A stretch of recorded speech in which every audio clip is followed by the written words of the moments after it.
welcome to Furious Driving, and you join me today in a really interesting, unusual little slice of K-style nuggetness. This is a 2007 Daihatsu Materia, and I'm sending apologies to the hub nuts because, well, I'm driving it and you're not, sorry. Now, before we get too far into the review, I just want to say, if you enjoy videos of interesting, unusual, different cars, then please hit like and, of course, subscribe and check out the back catalogue of all kinds of different weird and wonderful and sometimes quite ordinary machinery that's been test driven on the channel. Now, on with the review. So this is a car which you might be familiar with as something else. This is one of those. If you're in America, you might know it as the Scion XB. If you're in Japan, the Toyota BB. And here in Europe, it would be this, the Daihatsu Materia. I think it's the Daihatsu Materia in quite a few other places as well. But basically, this is the same car as the Scion, which we never got. And in fact, all three were built side by side at Toyota's factory in central Japan. So basically, what we're looking at here is the underpinnings of a Yaris with the design work of a Scion / Toyota. And it is a really interesting car. If you're looking at something like a Nissan Note or a Vauxhall Meriva as a mini MPV, practical everyday car for shoveling stuff and dogs and kids and anything else around the place, you might want to go with the sensible, ordinary option, or you might want to look at something actually interesting, which is what this is. Because although on paper this is an absolute rival to all those ordinary bog standard cars, what this is really a rival to, and nothing else quite as much, is the Nissan Cube. Because like the Cube, it takes compact dimensions, pushes them out to the absolute limit of those corners of that square.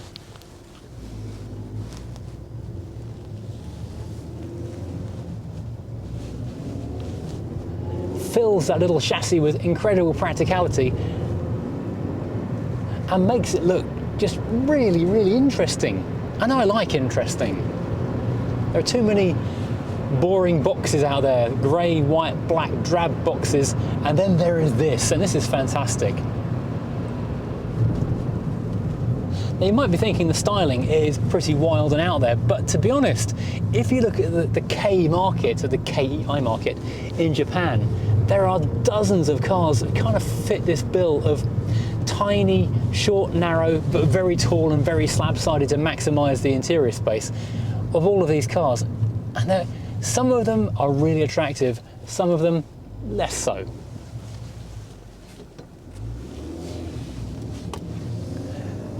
But it really is an entire genre of car. The K car and then the subgenre of tiny square car is an interesting place to start collecting cars from. I mean, to look at cars from. Why do I always go straight to collecting?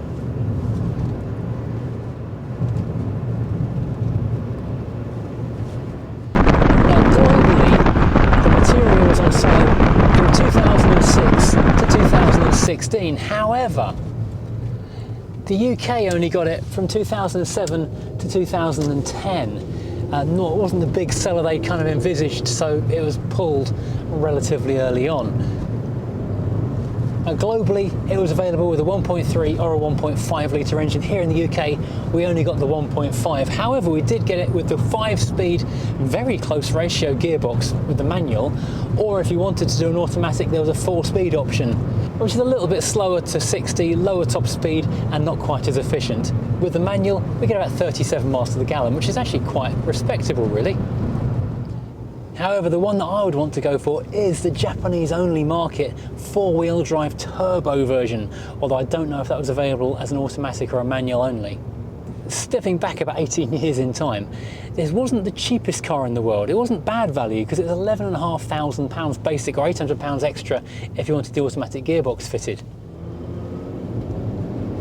Now you might think because the car is, well, so tiny and so narrow and so tall, it's not going to ride and drive very well, but in fact Daihatsu have gone the other way. They've sprung it really quite stiffly, like sports car hard, and the gear shift, although it's a really long wand punking a long way out of the floor, it's a very close ratio and a very short shift. It does make it quite entertaining.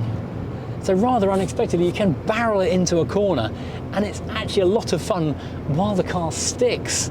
The steering is quite low geared though, so you do have to be aware that you need to be putting a few turns in to get out of the corner facing the direction you want to be doing.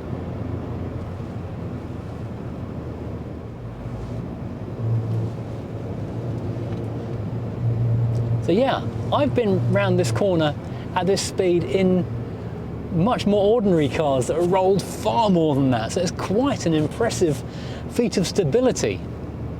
And also, because the windows are so tall, although your shoulder line is very, very high on the outside of the car, the windows are still quite a big glass area. So you have an incredible view out of the car. I mean, look at that view out the windscreen. It's just epic and very pretty as well, I hope you'll agree. I take you to all the nicest places. So let's talk about the styling of this thing. It's very much I love it or hate it, and I've got to say I absolutely love this thing. It's a bit like the Nissan Cube, and it's very unusual, bit quirky, bit different, bit weird, and I'm there for that. It looks like a concept car that escaped and got into the real world, and because of that it could be a year old, or it could be 10 years old or 20 years old. It's completely timeless, but it has elements of so many other things hiding in there. It's got elements of 1950s hot rod, there's elements of Japanese K-car, and dare I whisper it, around the back three quarters even a hint of a PT Cruiser. The front end is absolutely fantastic. It's just square and square. It's making a Volvo 240 look curvaceous with its just utter bluffness. But I absolutely love the wraparound integrated all-in-one headlights that are just part of this front end curve. Also, the side lights and indicators are built into this strip, and the radiator grille isn't really a grille, it's just these little two strips underneath. It's fantastic. And coming around the side of the car, it's just a sheer cliff face of a car side, which is unusual to look at, very tall, very narrow, but great for the interior because there's an absolute ton of space. It completely maximizes the footprint and uses every square centimetre, every volumetric millimetre inside this footprint of the car. Now, underneath this astonishingly stumpy bonnet, we actually find a Toyota engine. There were two engine choices, a 1.3 or a 1.5, but here in the UK, we only got the 1.5.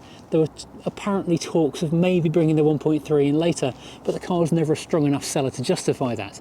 This is actually a derivative of the same engine you'd find in a Yaris T-Sport, so it's an absolute fire-breathing monster with 102 horsepower and 97 foot-pound of torque. But it's only a tiny car, weighs just over 1,000 kilos, so it's all good. And of course it's a Toyota, so it's never going to break. And that's possibly the smallest car battery I think I've ever seen. It actually got 3 AA batteries in there just to start it. So there's a lot of stuff being shoved into the store. First of all, lots of tough elephant hide, and even this is just shiny plastics. It's not been luxuriously upholstered, but we do have a padded area here for your elbow. We've got lots of stuff though. We've got a nice chrome door handle, we've got the big Japanese style rocker central locking, we've got 4 electric windows, and we've got a cup holder in the door. Underneath that we've got a big loudspeaker, a nice concave textured grille, and a very, very narrow little map pocket. I call it a door pocket, but it really is a map pocket. Now the climb in is quite interesting. It's a little bit low for an SUV, but a little bit high for a regular car. Now apparently they thought these cars were going to sell brilliantly to young, funky, urban types. In fact, they went really well to old people who found this exact level of seat perfect for sliding into. Take a look at this dashboard and this incredible T-shelf area. It's a giant curved horseshoe of a raised area, like a coliseum, and an arena of information up here with a small T-shelf area either side for the driver and the passenger. And it doesn't just end there, there's just so much going on. We'll start off on the sides, where on the left and the right corners we've got separated by a little concertina effect shiny plastic separating from this textured plastic up top. We've got a small tweeter in a piano black surround and an air vent, same on both sides. In the middle at the top we've got our cool double stacked rev counter and speedometer and a little LCD readout of other information, all up there in the centre of the car. Moving down, our centre air vents, which are disappointingly normal, or they are in a little bunker all on their own. Coming down to a bit more piano black and this huge infotainment system, which is mega sized. So you've got a CD player, you've got the radio, you've got giant buttons for people with huge hands. It even plays MP3s and WMA, if you remember all of that stuff from a few years ago. Underneath that, we have got a nice, simple, easy to use heating and ventilation system. Just a big dial for your direction, your speed, your temperature, and a couple of buttons for air conditioning and rear screen. Oh, this is exactly how aircon should be. Underneath that, we've got a warning light for the passenger airbag, a little slotty thing for turning the passenger airbag off, small space for Mars bar, ashtray for Skittles, 12-volt socket, literally a 12-volt socket, not a cigarette lighter, a 12-volt socket next to the ashtray, the cheaping out there. And you notice there's not really anything below that. It's a huge open area with 2 more cup holders, so you can have 4 drinks on the go in the front. This is possibly my ideal car. Behind which we've got a chrome-topped 5-speed manual gearbox. There was an automatic, we won't bother talking about that. And we've got a proper manual handbrake for doing skids with. This is all good. To the right of the steering wheel, we've got a tiny area down here for putting tiny things in, an area for credit cards, this is just incredible, and a tiny glove box area for paperwork and documents, presumably because you have to keep your Japanese documents on you in the car. Steering wheel is remarkably plain for a 2007 car. I can't believe there are no buttons beyond the horn. Horn test, by the way, that's a very delicate parp. This is in fact an interloping parp because it's not the original horn, so we'll never know this car's true voice. On the left we've got our usual indicators and lights. On the right hand side, wipers, all very normal. And above, I don't know what's above, it just goes on so far, I'm not sure I can even see the ceiling. It's just miles above me. I could be wearing a stovepipe hat in here and wear 2 of them on top of each other. It's immense. Now let's look in the back, because this car keeps on getting cleverer and cleverer. Another incredibly tall square door, and that is basically drawn with a set square. Now you step inside here, you'll notice we've got another cup holder in the door and 2 more cup holders down there. So 4 more cup holders, 8 cups on the go at once in this car. You are needing wee stops all the time if you want any distance in this car. You're thinking, this is a tiny car, how much legroom is there? That's absolutely immense. And couple that with the huge amount of headroom, and because it's such a square vertical side, a ton of elbow and shoulder room as well. What a commodious beast, you're thinking. However, there's got to be a downside to this, you're thinking, and yes there is. The boot really isn't very big at all. It's got quite a high floor, because underneath here we've got our toolkit, and underneath there we've got our spare wheel and our jack. There is a little tiny cubby hole big enough for a 9th drink to sit in though, but you're thinking, that's tiny, what can I do about that? Well, here's your answer. You can pull this lever down here, and suddenly you can kneecap your rear seat passengers, but boy can you take a lot of stuff in the boot. Isn't that clever? And this parcel shelf, load shelf, clips rather awkwardly around the headrests. So if you're going all the way back, you can use these ones closer to it, and if you're going all the way forward, you can use a second set of clips. That's Toyota ingenuity at work in this Daihatsu. Or possibly Daihatsu ingenuity at work in this Toyota, we'll never know. And the third party trick, which I'm not going to do right now because it's a lot of work, you can actually turn this entire car into a fairly comfortable double bed. All you need to do is roll this seat back, put this seat back, take the headrests off, push these front seats forward, and then roll the backs back, and you've got yourself a comfy double bed. This is a car that does everything. It looks futuristic and cool, and you can go camping in it. What more do you want? Because it was designed for the American market, it beeps at literally everything, in a way that most other cars from 2007 in the UK wouldn't have done.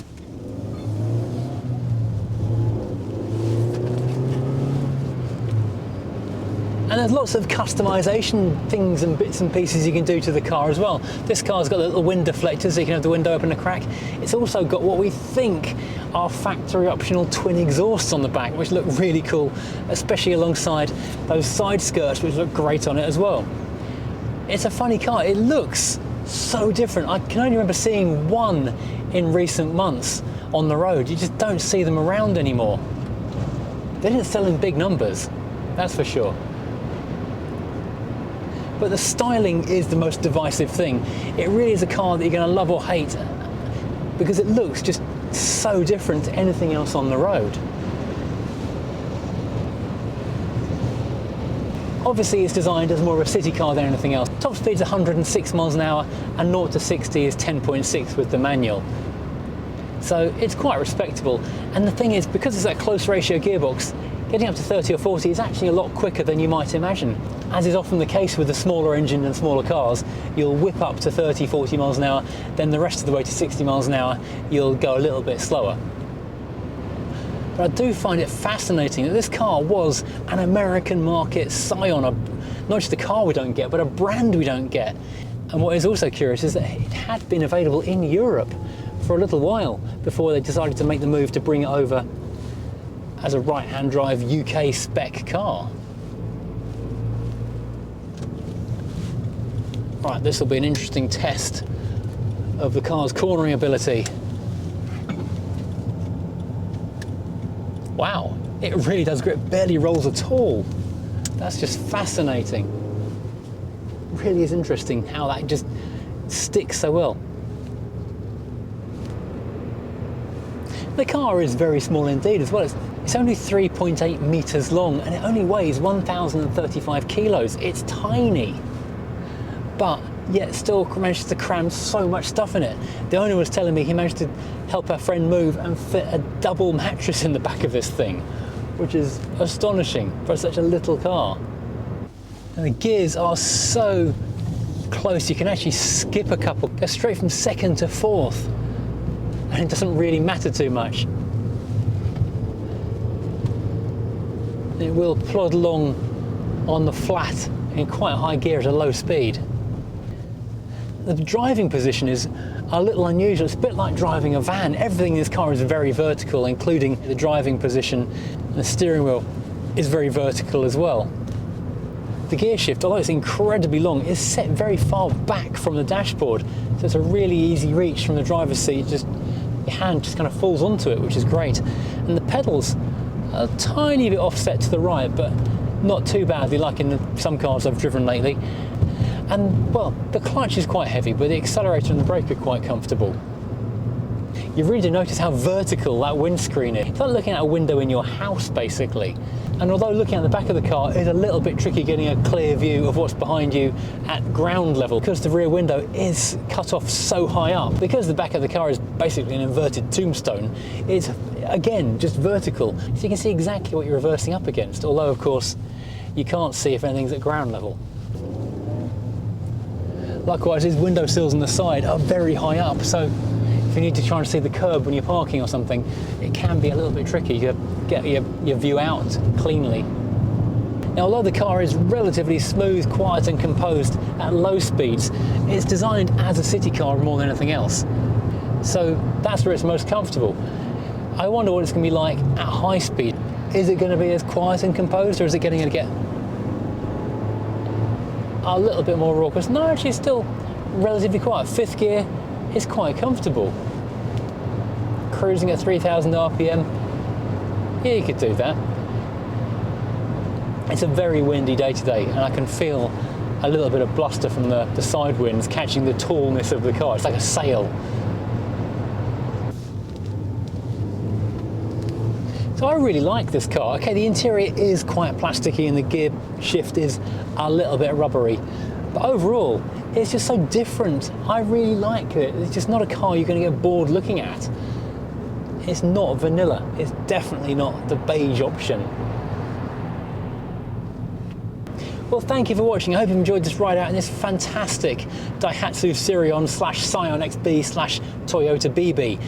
It's a real eye-opener. I've wanted to have a go in one of these things for so long because they're just so different and quirky and interesting. I've got to stop saying quirky. If you've enjoyed this, please, as always, hit like and subscribe and join us again next time driving something completely different.